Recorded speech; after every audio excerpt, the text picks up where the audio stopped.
Tuan Ketua, saya mengucapkan banyak terima kasihlah kepada ahli-ahli yang berhormat yang telah mengambil bahagian dalam perbahasan pindaan rang undang-undang pindaan bagi saraan hakim ini. Dan saya cuba menjawab satu persatu perkara yang telah dibangkit. Dan sebenarnya perbahasan ini telah pun berjalan lebih daripada 3,5 jam, lebih daripada apa yang saya janji kepada Pucung tadi. Tuan Ketua, Bukit Gelugur ingin tahu mengapa tiada tindakan diambil terhadap VK Linggam walaupun telah ada bukti terhadapnya oleh Suruhanjaya Diraja. Sebenarnya dalam Suruhanjaya Diraja yang telah menyiasat VK Linggam, dia ada menyebutkan iaitu minta supaya agensi-agensi yang berkenaan yang terlibat, kalau sekiranya ada perkara-perkara yang telah dibangkitkan melibatkan kesalahan di bawah Undang-Undang Malaysia, maka perlulah diambil tindakan. Jadi berdasarkan siasatan yang telah dijalankan oleh SPRM dan PDRM, tiada keterangan yang mencukupi bagi meneruskan pendakwaan di mahkamah terhadap pihak-pihak yang dinyatakan dalam laporan Suruhanjaya tersebut. Pengemukaan pertuduhan di mahkamah hendaklah berdasarkan keterangan yang boleh diterima, admissible evidence dengan izin, dan bukannya keterangan yang berdasarkan syak prasangka semata-mata. Jadi inilah keputusan muktamad oleh agensi yang berkenaan dengan kes VK Linggam. Keduanya, Yang Berhormat Bukit Gelugur juga bangkit dalam kes Datuk Trio, di mana magistrate kes tersebut telah membenarkan adakah tindakan ini boleh dipertahankan. Tuan Ketua, Mahkamah mempunyai kuasa budi bicara untuk membenarkan tayangan video tersebut. Yang pokok di sini ialah sama ada Mahkamah punya kuasa ataupun tidak. Sama ada dalam melaksanakan budi bicara itu adakah tepat ataupun tidak, itu terpulang kepada pandangan masing-masing. Tapi yang pokoknya ialah Mahkamah mempunyai kuasa budi bicara dalam perkara ini. Ya, Berhormat Menteri, boleh mencelah dan minta penjelasan sedikit tentang perkara itu saja. Saya rasa isu kuasa itu memang tidak boleh dipertikaikan. Tapi fahaman saya yang tentang apa yang berlaku di mahkamah adalah tayangan video itu, isu dia dibawa oleh peguam bagi salah satu daripada tertuduh. Peguam itu bernama Datuk Syafiee Abdullah. Dia yang berhujah berdasarkan autoriti dan memohon video itu ditayangkan. Itu tidak ditimbulkan oleh pihak DPP. Jadi DPP membentang kenyataan fakta macam biasa dalam kes jenayah di mana pengakuan salah dibuat. Ini dihujahkan oleh peguam bela salah satu daripada tertuduh. Dan yang pelik, yang membangkitkan persoalan adalah mahkamah nampak macam sedia untuk tayang. So adakah ini macam menubuhkan satu konspirasi di antara semua pihak, di antara tiga-tiga? DPP tak minta, peguam bela meminta, mahkamah lulus dan nampak sedia untuk membuat. Seolah-olah macam mahkamah tahu permintaan ini akan dibuat oleh peguam bela defendant itu, si tertuduh itu. Ini yang menimbulkan kemuskilan. Orang tanya sekarang, nampak macam ini sudah jadi satu drama yang di set lah, sudah set. Ada skrip yang ditulis, di mana DPP tahu skrip, mahkamah tahu skrip, dan peguam bela pun tahu skrip, tapi dibangkit oleh diungkit. Tapi yang mendedahkan konspirasi ini adalah bahawa mahkamah sudah sedia dengan video dan alat-alat untuk memain, walaupun DPP tidak bangkitkan isu itu. Ini yang saya rasa perlu dijawab, sebab ini mencemarkan, ini membuktikan pada ramai bahawa ini imej institusi kehakiman. Macam mana kehakiman boleh menjadi macam satu alat konspirasi macam ini? So saya minta satu penjelasan.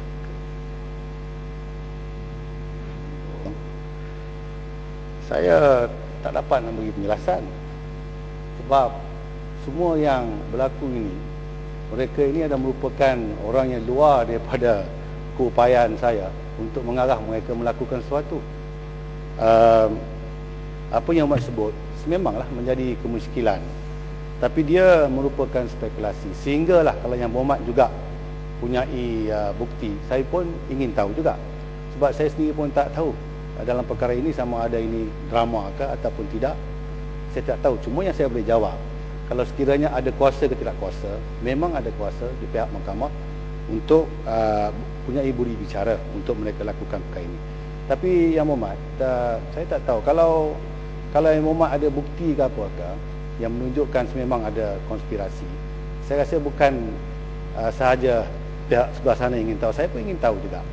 Kerana saya juga fikirkan itu bahawa kes straightforward, tak perlu sebenarnya nak menayangkan. Tapi sama ada drama tak drama saya pun tak tahu, ya. Itu saya punya orang kata apa, pandangan saya dalam perkara ini, sebab saya sendiri pun tak tahu. Tuan Ketua, penjelasan. Adakah hakim, magistrate yang khasnya dalam kes ini, walaupun ada budi bicara, adakah budi bicara itu merangkumi, tayangkan video lucu itu kepada awam yang ada dalam galeri? Adakah dia budi bicara itu? Dan adakah itu dia laksanakan dalam negara ini, dalam sejarah negara ini?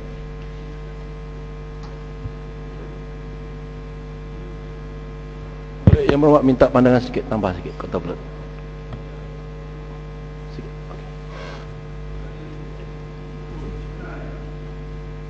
sebenarnya kita, kalau kita berhujah sekalipun, saya rasa kita tidak dapat mengambil kata putus sama ada budi bicara itu telah dijalankan dengan betul ataupun tidak. Kalau yang Muhammad Bukit Gelugor kata, tanya kepada saya tentang perkara ini, Subang sebentar tadi pula kata dia tidak pertikaikan bahawa mahkamah ada budi bicara. Jadi kita punya pandangan berbeza dalam hal ini.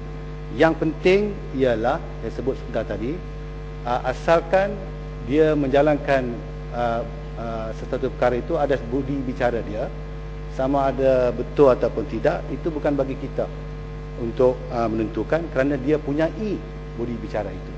Jadi lebih daripada itu saya tak boleh nak jawab Bukit Gelugor, kerana betul ataupun boleh ke tak boleh ke itu luar daripada keupayaan saya untuk memberi jawapan bagi pihak beliau. Terima kasih kepada Ketua Speaker dan kepada Berhormat Menteri. Penjelasan yang Berhormat Menteri adalah, ataupun pendirian adalah, iaitu pemindahan ini, pindahan ini tidak dibuat khusus untuk Ketua Hakim sekarang, iaitu Tun Zaki, dan juga meliputi jawatan Presiden Mahkamah Rayuan dan juga Hakim Besar Melaya dan Hakim Besar Sabah Sarawak. Tetapi hakikatnya ini kita pergi pada fakta lah, ya. Fakta yang tidak dapat dinafikan adalah sekarang kita bagi pension kepada Ketua Hakim atau Presiden atau Hakim Besar yang hanya dengan 3 tahun perkhidmatan saja, ya. Yang dulu mesti lebih. Dan fakta menunjukkan, ini tidak dapat dimenafikan, bahawa hanya seorang saja hakim yang tidak layak dengan tempoh 18 tahun itu.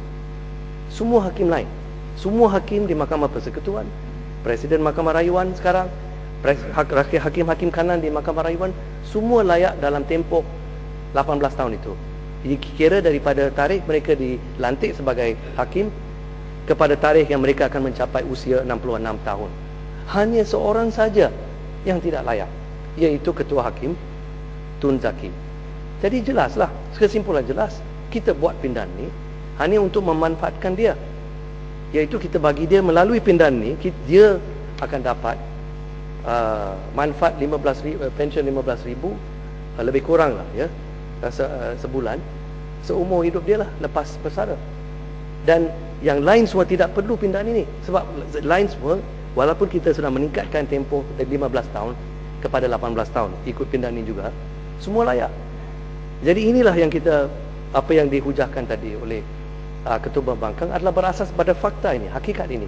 Jadi walau apapun kita kata ini adalah untuk hakim-hakim lain, hakikatnya adalah seorang saja yang tidak layak sekarang.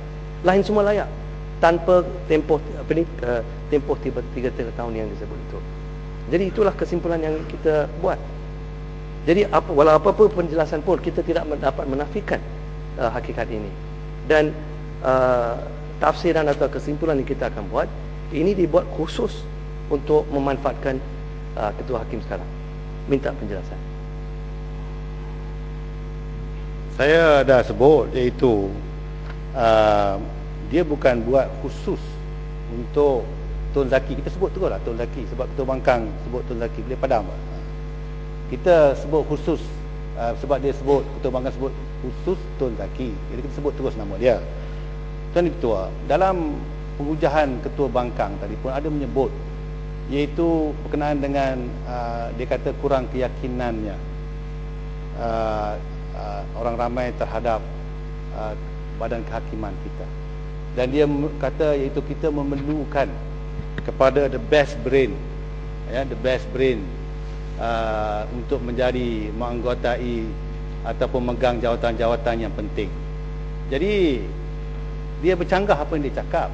Kalau sekiranya the best brain itu kita anggapkan dia ada di luar daripada badan kehakiman, apa mungkin kita boleh menggalak orang-orang ini untuk memegang jawatan, kalau dia private practice lah, untuk dia mari ke jadi memegang jawatan ini, kalau sekiranya dia tidak akan mendapat manfaat daripada apa pindahan ini. Kita tak boleh nak, orang kata apa, nak attract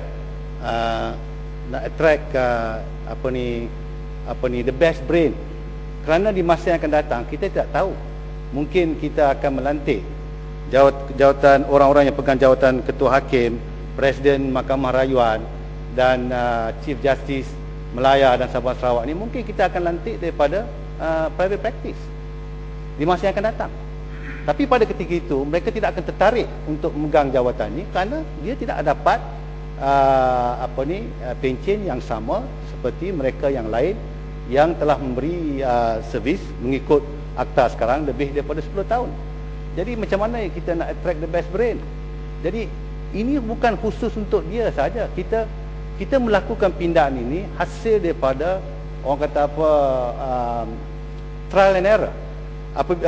Itulah sebab kita kata undang-undang ni hidup. Sampai ketika kita lihat iaitu bahawa akta yang sedia ada tidak menguntungkan kita, maka kita pindah untuk membolehkan the best brain daripada mungkin yang berhormat. Satu hari kita tak tahu, saya tengok bagus jadi sebagai seorang program cakap undang-undang, tapi kalau kita panggil dia untuk terus jadi katalah ketua presiden Mahkamah Rayuan di peringkat umur dia dan habis, dia fikir buat apa? Rugi je aku, lebih baik dia praktis duit lagi lebih. Jadi sebab itu saya katakan dia bukan khusus untuk Tun Zaki Azmi, tapi dia ialah untuk mereka yang di masa yang akan datang ada kemungkinan akan dilantik sebagai hakim jawatan-jawatan tertentu ini, kalau sekiranya kita nak pastikan iaitu keyakinan terhadap kehakiman itu perlu dipertingkatkan, dan kalau sekiranya the best brain itu ada luar daripada badan kehakiman sekarang. Terima kasih Datuk Yang Di-Pertua. Memang kita setuju kalau the best brain dilantik sebagai ketua hakim negara, dan kalau boleh orang yang dilantik itu mestilah orang yang bebas daripada politik, supaya keputusan yang dibuat berlandaskan keadilan. Tapi bagi Tun Zaki, bukankah dia dilantik terus menjadi presiden ataupun Mahkamah Rayuan, tanpa melalui proses biasa jadi hakim, kemudian dilantik ketua hakim, ketua hakim Mahkamah Tinggi, kemudian Mahkamah Rayuan dan Mahkamah Persekutuan. Jadi dalam kes ini dia dilantik kerana semata-mata kerana dia ada kaitan dengan UMNO. Dia pengurusi disiplin UMNO. Dia dilantik di sana untuk menjalankan beberapa kerja, terutamanya termasuklah menolong rampasan kuasa di negeri Perak. Jadi sebab itu kita bantah kalau undang-undang ini dipindah untuk memberi satu ganjaran to reward a person yang bekerja sekongkong dengan Barisan Nasional untuk menidakkan kebebasan kehakiman di negara kita ini. Sebab itu kita bantah. Kalau the best brain, we don't mind.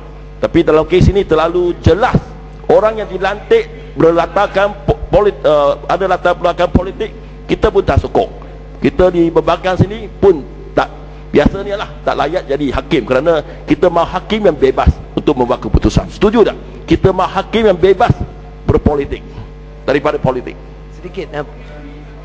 Sedikit sama isu sama. Tuan Ketua, saya ingat ini sentimen pembangkang lah. Sebab ada Tun Zaki, walaupun dia menjadi pengurusi disiplin UMNO, dia sebenarnya menjadi pengurusi disiplin kerana nak mendisiplinkan perkara-perkara yang tidak baik yang berlaku dalam UMNO. Dia bukan terlibat secara direct menjadi ahli UMNO ataupun jadi calon. Saya nak ingat kepada Yang Berhormat, ada seorang calon PAS pernah bertanding pun, tapi dilantik sebagai hakim. Jadi ini janganlah begitu. Maknanya kita adil. Dia tidak terlibat langsung untuk menjadi calon ke atau berucap di atas pentas di ceramah-ceramah ke. Dia tidak ada langsung. Dia cuma jadi pengurusi badan disiplin. Nak jaga itu saja. Bukan saja pengurusi badan disiplin, dia pun peguam bertindak bagi UMNO dalam kes-kes semua petition pilihan raya. Apa bezanya banyak kes yang saya apa bezanya dengan Bukit Gelugor dia bertindak bagi UMNO. Bila Tun Zaki petition di Ipoh, election petition, ada banyak kes lah, bukan satu kes saja. Jadi dia jadi hakim tahun 2007. Macam mana bangkit kes dia jadi peguam UMNO pula? Bukan, sebelum itu dalam kes Perak ni. Bukan kes sebelum Omar cakap betul sikit. Sebelum rampasan kuasa, dia pun bertindak bagi UMNO dalam kes-kes election petition. Ada. Kalau saya kalau nama semua bila yang jadi dalam kes di negeri Perak dia jadi hakim pula? Atau menjadi bukan kes rampasan kuasa. Sebelum itu dia bertindak sebagai peguam UMNO, betul tak? Ya, dia menjadi wakil jadi maksud saya ni dia ada kaitan rapat dengan parti politik. Beliau tidaklah layak untuk menjadi hakim kerana itulah persepsi rakyat. Bahawa hakim sedemikian dia tidak bebas melaksanakan ataupun membuat keputusan berlandaskan undang-undang. Yang Muhammad kena profesional lah. Maknanya kalau orang lantik kita sebagai peguam, kita kena profesional lah. Pada ketika itu kliennya UMNO. Betul. Apa kena mengena dengan sekarang dia jadi macam ni tadi yang kenapa dia dilantik jadi hakim dulu yang jadi hakim orang tu, biasa. Yang jadi hakim calon PAS lagi tu bertanding di Subang, tak silap saya, yang tu tak apa pula. Saya pun kenal, tapi yang penting kenapa dia tidak dilantik sebagai hakim dulu, kemudian kita perlahan-lahan naik mengikut mewakili UMNO dalam kes petition. Dia bukan menjadi hakim dalam kes petition itu. Dia menjadi peguam yang dibayar macam ni lah juga macam Bukit Gelugor. Dulu masa dia hentam je pemerintah Pau, sekarang dia lantik pula jadi peguam. Okey, tak ada masalah, profesional lah. Setuju tak Menteri bahawa dialah satu-satunya yang naik menjadi hakim, ketua hakim negara dengan begitu cepat, dan bukan macam hakim biasa yang perlu menjadi hakim sampai 10-15 tahun sebelum dia dinaikkan kita kata his position, progressive elevation. Dan tapi dalam kes ini dia macam kerajaan lantik dia terus naik ke atas. Betul tak? Ini satu-satu kes dalam sejarah Malaysia. Banyak juga hakim lain seperti sebelum Tun yang jadi ketua hakim, peguam yang dikenali yang ada firm dia sendiri juga dilantik daripada luar sehingga menjadi ketua hakim. Tun Gopal Sriram pun dilantik terus, tak perlu menjadi judicial commissioner. Sebab lepas Sri Ram dilantik terus menjadi hakim rayuan, Apa Kerana saya nak hakiman tanya? dia bebas, Saya nak tidak tanya. mengikut Saya nak kehendak tanya. UMNO, Saya dia nak tanya. dibekukan. Saya Sekian nak lama, tanya, betul tak? apa kesalahan Semua orang lain sudah apa naik kerana kesalahan Sri Ram dia bebas daripada membuat segi keputusan. undang-undang kalau melantik seorang daripada luar untuk memegang jawatan ketua hakim Melaya ke, ketua hakim Sabah Sarawak ke, yang kebiasaan ini kita lantik. Kalau kita kata kita perlu dia daripada private sector, kita lantik dia. Tidak merupakan kesalahan, itu cuma persepsi yang Muhammad je. Persepsi sebelah sini tidak begitu, ya. Jadi persepsi cuma persepsi, ya, bukan orang kata fakta. Tuan Ketua, saya juga nak bangkit Yang Menteri, sikit saja atas isu itu yang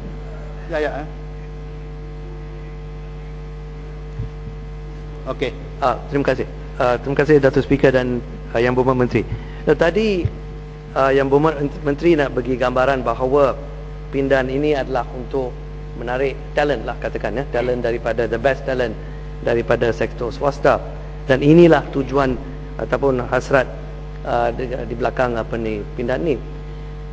Bagi saya, katakanlah itulah tujuan kerajaan, ya, untuk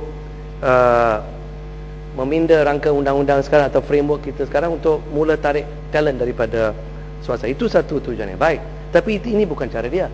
Kalau kita ikhlas dengan untuk tarik talent daripada sektor swasta, peguam private sector, kita tarik mereka masuk ke dalam peringkat mahkamah tinggi, biar mereka dapat pengalaman juga dan naik pangkat kepada mahkamah rayuan dan sebagainya. Jadi kalau kita ikhlas untuk dengan tujuan itu, kita tak akan buat pindahan ini. Kita akan buat pindahan yang lain. Memang kita akan, untuk tarik mereka, kita kena beri mereka macam satu kepastian lah. Mereka bila mereka bersara, mereka akan dapat pension, tapi mungkin tempohnya itu akan lebih pendek daripada yang datang daripada servis yang berkhidmat lebih panjang, ya, dengan kerajaan.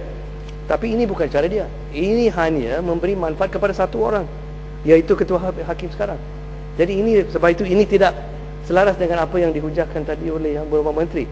Kalau kerajaan ikhlas nak tarik talent, ini bukan dia. Ini dengan jelas adalah untuk memberi ganjaran untuk seorang, dan seperti yang dibangkit oleh Yang Berhormat tadi, luas, orang persoalankan apa belakang ini, ganjaran untuk apa, dan telah disebutlah ada banyak jasa-jasa yang telah dibuat dulu, dan inilah ganjaran dia. Minta penjelasan. Tuan betul. Dulu sebelum Tun Zaki pun, Tun Zaidin, dia pun private sector juga, dilantik kemudian daripada jadi mahkamah rayuan terus naik jadi ketua hakim. Jadi bukan Tun Zaki seorang saja. Yang Muhammad Subang. Ya, Tun Zaidin Zaidin from service. Ya, Tun Zaidin praktis dulu. Zaidin Eko. Ya, Yang Muhammad baru je praktis, saya tahulah. Tun Zaidin Eko. Ya. Ya, taklah maknanya Kebanyakan servis dia ya, Tun Zaidin dia kebanyakan servis dia dalam judicial legal tapi service. dia practice law dulu sebelum. Yalah, mestilah Ya, ada. betul lah. Ada Ada yang direct daripada magistrate, dari sessions court, dan jadi high court, judicial commissioner, ada yang direct. Ini saya cakap daripada private sector, kita nak tarik. Betul, kalau Tak apalah. kita bincang sekarang, Ya. tarik orang terus daripada private sector jadi Tak hakim apa, saya mahkamah jawab tinggi. dia tadi. Saya kata bukan Tun Zaki seorang aja. Betul. Sekarang nak jawab Yang Muhammad. Ya. Duduklah. Muhammad. Yang kita Saya bagi Yang Muhammad. Sebentar ya, Mat. Katalah Yang Muhammad, berapa tahun dah praktis? Yang Muhammad dah praktis berapa lama lah? Itu bukan isu lah. Tak. Saya nak tanya. Apa relevan dia? Ada 30 tahun. Tapi apa relevan dia? Katalah 30 tahun. Tak apa. Saya tahu Yang Muhammad seorang peguam yang pergi ke mahkamah semua. Katalah 30 tahun. Apa relevan Boleh dia? tak ada mungkin 30 tahun lah. Tak apa. Kita bagi Lebih kurang contoh. sama lah dia. Kita bagi contoh. Katalah Yang Muhammad. Ya. Ali, duduklah. Tak apa, okey, terus. Duduklah.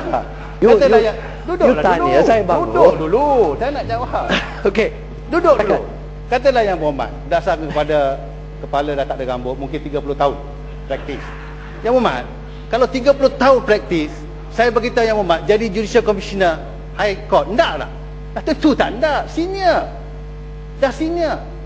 Jadi kalau kita bercakap tentang pengalaman dan talent, seorang dalam private practice, mungkin dia 30 tahun praktis, dan dia pun dalam praktis dia telah dapat banyak, orang kata apa, keuntungan, dia punya pendapatan pun tinggi. Kemudian kita kata, mai jadi high court judge. Saya rasa dia tak nak. Dia senior lawyer. Jadi sebab itu kita kena, saya sebut tadi, kemungkinan. Kalau seorang tu dia dah praktis 40 tahun, taraf bagi dia kalau dia nak join judiciary, sekurang-kurangnya mesti mahkamah rayuan. Barulah standard dia ni. Ini nak suruh jadi dia high court, macam yang Mak sebut tadi, siapa nak daripada private sector. Saya dah bersembang dengan peguam-peguam. Jadi mereka ada bagi pandangan. Dia kata, Ya Muhammad, I'm a senior minister, dengan izin, you ask me to join the service, start at SJC, I'm sorry, I have to give up my private life and all that. You bagilah ruang, yang mananya kalau boleh terus pergi ke mahkamah rayuan ke mahkamah mahkamah rayuan. Jadi bolehlah kami pertimbangkan. Jadi ini ya Muhammad yang kita lakukan. Saya sebut kemungkinan. Satu hari saya rasa berdosa kalau saya panggil Yang Muhammad, can you be a JC? I don't think that's fair lah. Saya ingat kalau Yang Muhammad sebagai orang yang senior practitioner, saya rasa kalau sekalipun kita nak tap dia punya brain, kita kena bagi jawatan yang setimpal dengan pengalaman yang dia ada dalam soal undang-undang ini. Itu dia Yang Muhammad, ya. Tak payah. Saya tak setuju tadi. You tak setuju, tak kisah. Saya tak peduli. Boleh. Saya nak jawab bukan nak Okey, bagi saya setuju. dapat Saya jawab boleh. benda yang betul. Boleh dapat penjelasan. It is not in my interest to make you happy, okay? Okay, no, I want to reply. Saya nak habis ketua bangkang. Isu ketua bangkang, lepas tu Yang Muhammad bangkit balik. Okey? Baik. Tadi ketua bangkang bangkit berkenaan dengan kes Altan Tuya. Sehingga hari ini tiada tarikh rayuan. Tuan Ketua, di dalam kes ini rekod rayuan sebanyak lebih 50 jilid telah difailkan di Mahkamah Rayuan pada Mei 2010 yang melibatkan nota keterangan sebanyak lebih 4,000 muka surat. Walau bagaimanapun, alasan penghakiman masih belum difailkan kerana ia masih dalam proses persiapan kerana melibatkan jumlah volume nota keterangan yang tinggi dan ekshibit yang banyak. Memandangkan alasan penghakiman masih lagi tiada, rekod rayuan tersebut adalah tidak lengkap. Justru tarikh perbicaraan di Mahkamah Rayuan belum dapat ditetapkan. Mahkamah Rayuan akan menetapkan tarikh perbicaraan apabila alasan penghakiman Mahkamah Tinggi diterima. Alasan penghakiman hakim Mahkamah Tinggi diterima. Kemudian saya habis dulu ya Mak. Bila saya ambil beruah ni bolehlah tanya. Ini Yang Muhammad Ketua Pembangkang juga.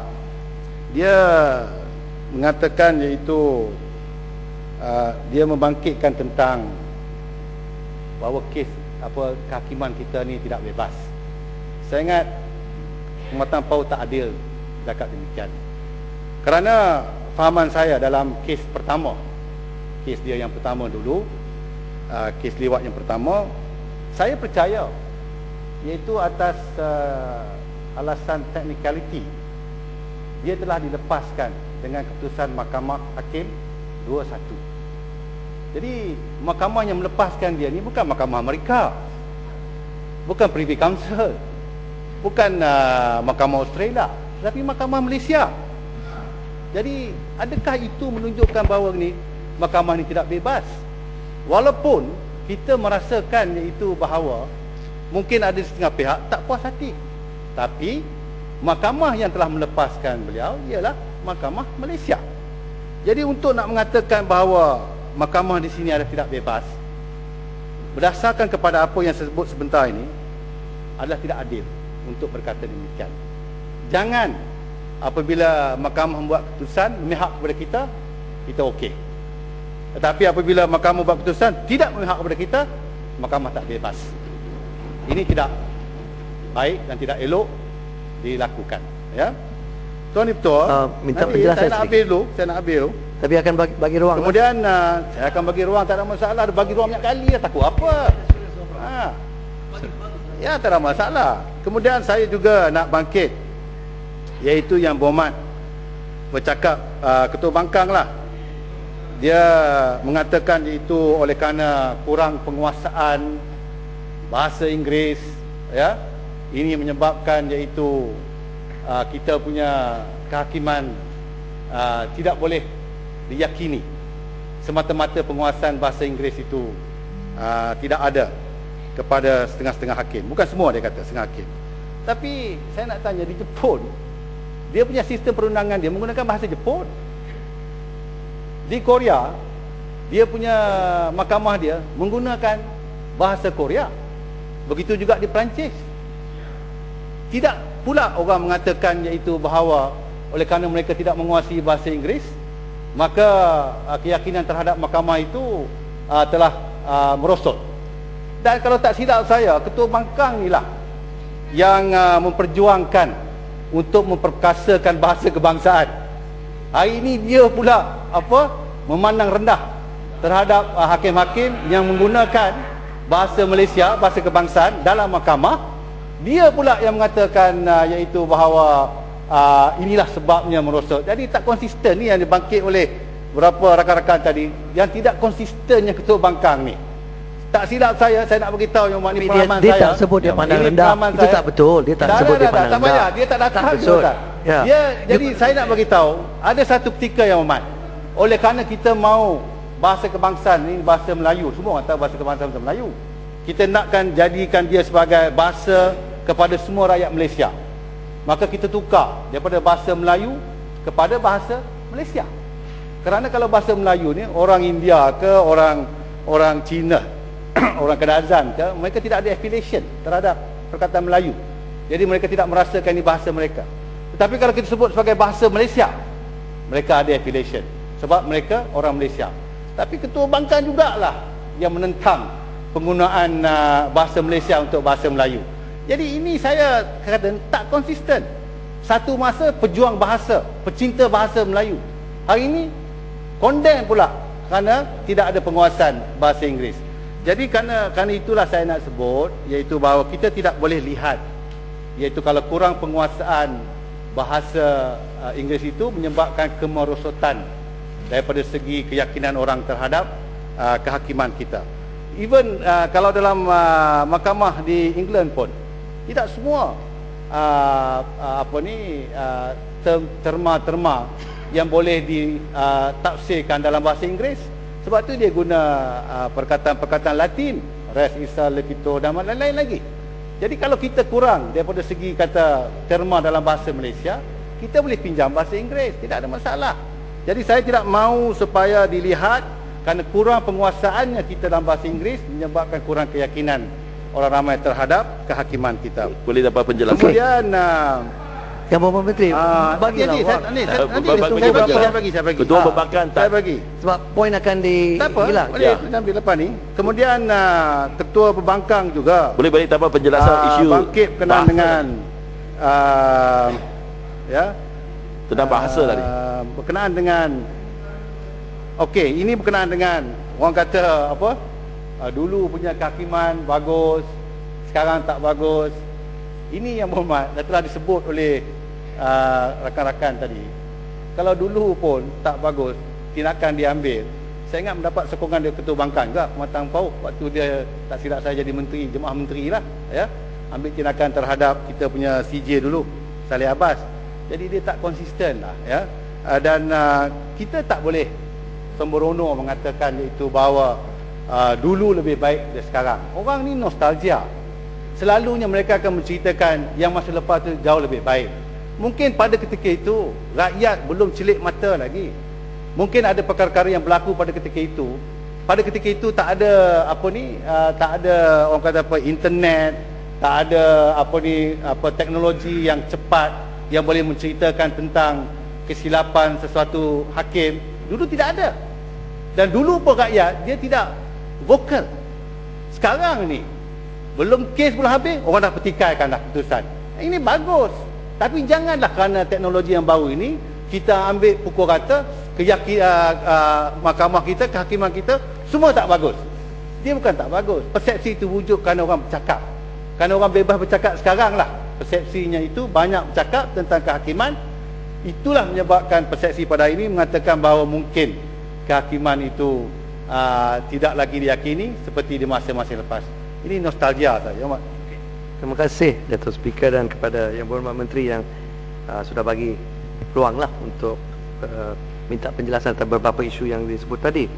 Saya ingin mula dengan isu bahasa tadi yang disebut oleh Yang Berhormat Menteri.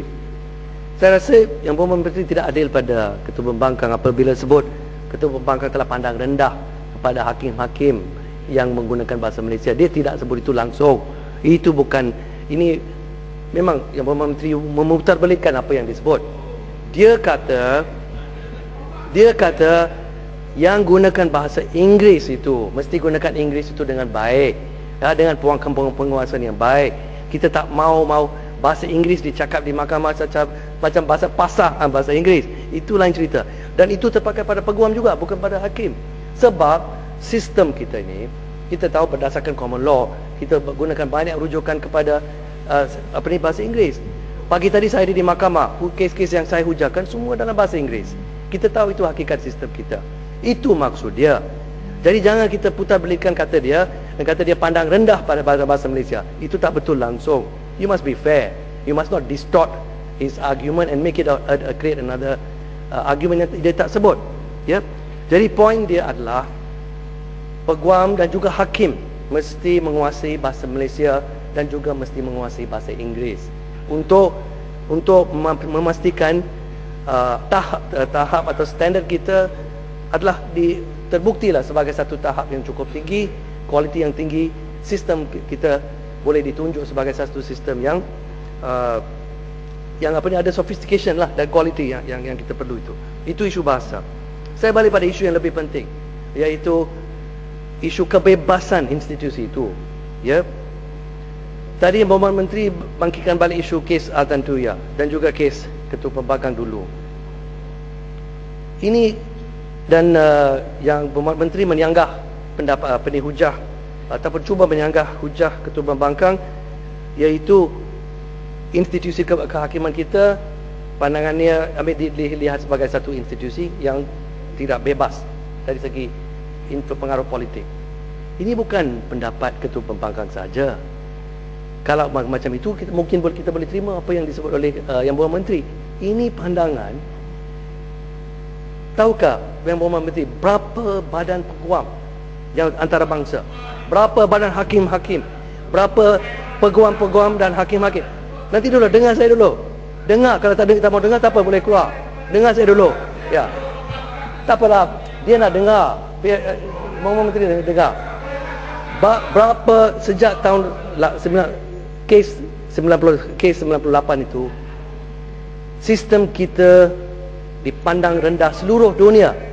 Ya, kes Datuk Seri Anwar yang mengakibatkan institusi kehakiman kita dinampak sebagai satu alat politik, boleh diperalatkan bila-bila pun oleh institusi ataupun pemerintah. Ini bukan pandangan dia.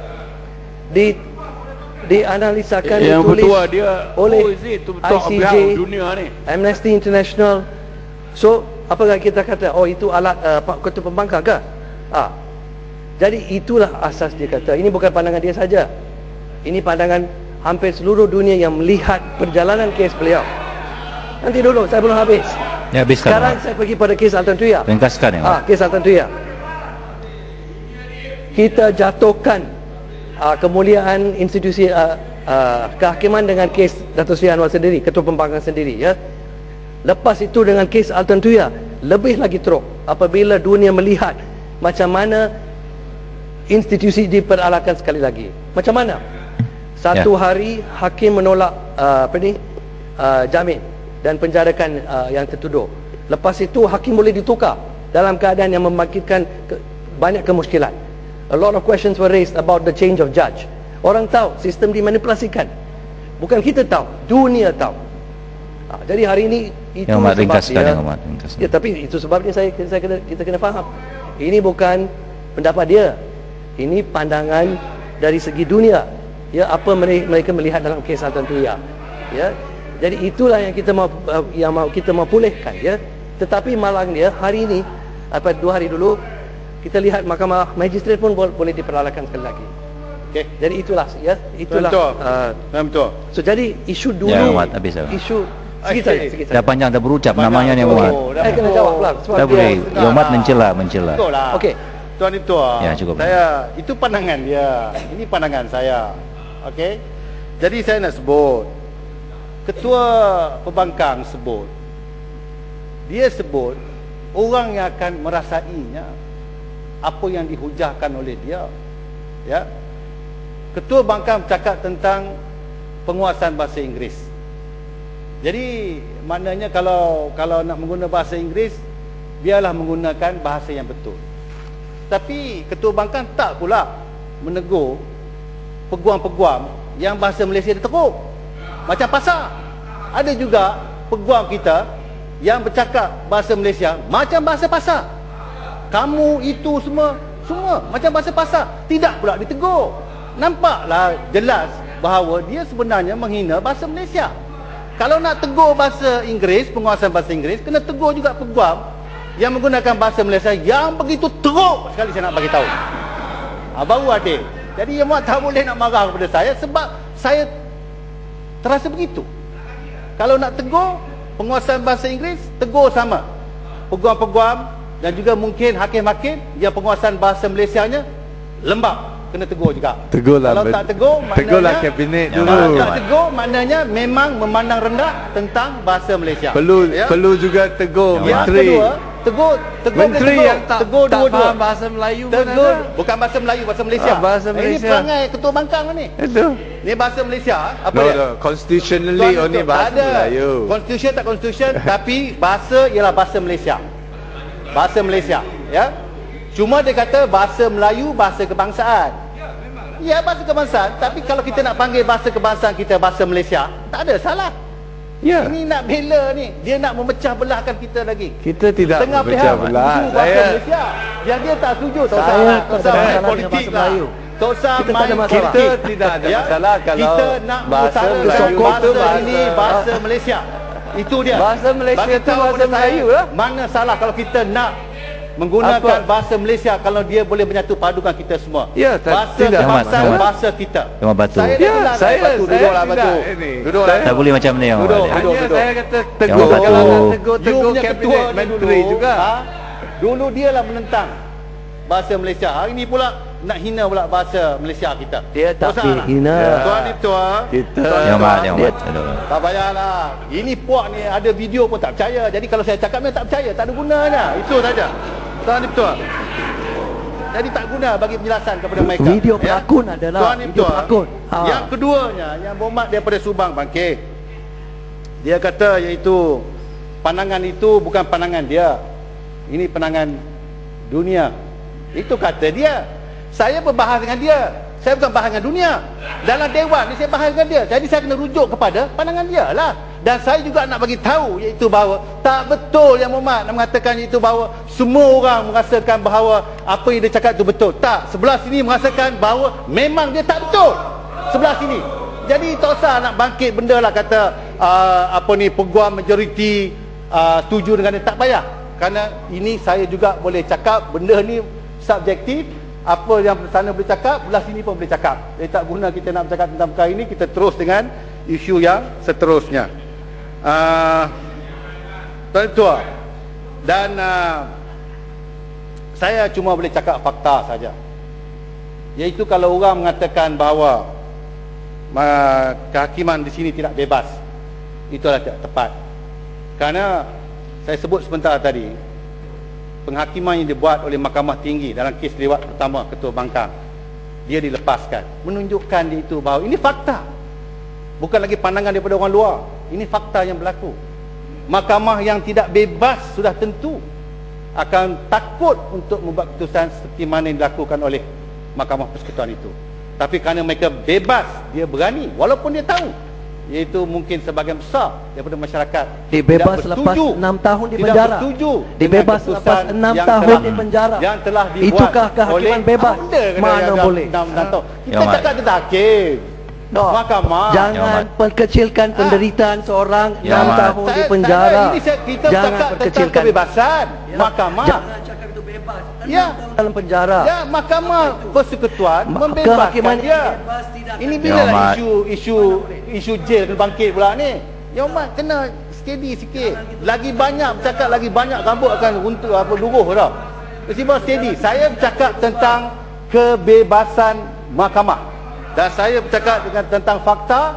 Fakta jelas menunjukkan iaitu bahawa Mahkamah Persekutuan telah membuat penghakiman iaitu bahawa dia dilepaskan daripada tuduhan ni. Bebas lah tu.